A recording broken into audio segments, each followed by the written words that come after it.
সুনামগঞ্জের জামালগঞ্জ উপজেলায় গ্রামীণ ব্যাংক জামালগঞ্জ এরিয়া ও সুনামগঞ্জ জোন অফিসের উদ্যোগে বার্ষিক ক্রীড়া ও বনভোজন 2025 উদযাপন অনুষ্ঠান অনুষ্ঠিত হয়েছে। শুক্রবার সকালে জামালগঞ্জ সরকারি কলেজ মাঠে ক্রীড়া প্রতিযোগিতায় ও বনভোজন অনুষ্ঠান অনুষ্ঠিত হয়।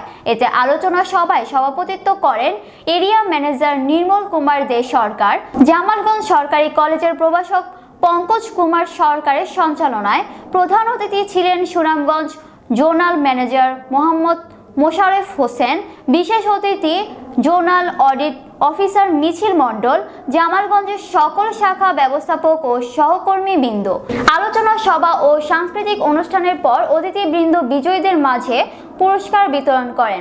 প্রধান অতিথি সুনামগঞ্জ জোনাল ম্যানেজার মোহাম্মদ মোশারেফ হোসেন বলেন, সবুজ জোন গড়তে হবে, সঞ্চয় করুন, আজকের সঞ্চয় আগামী দিনের ভবিষ্যৎ। লালকে না বলুন। পাশাপাশি গ্রামীণ ব্যাংকের সকল সদস্যদের গাছ লাগানোর জন্য অনুরোধ করে বলেন, গাছ লাগান, পরিবেশ বাঁচান। তিনি ফলজ, বনজ ও ঔষধি গাছের বিবরণ তুলে ধরেন।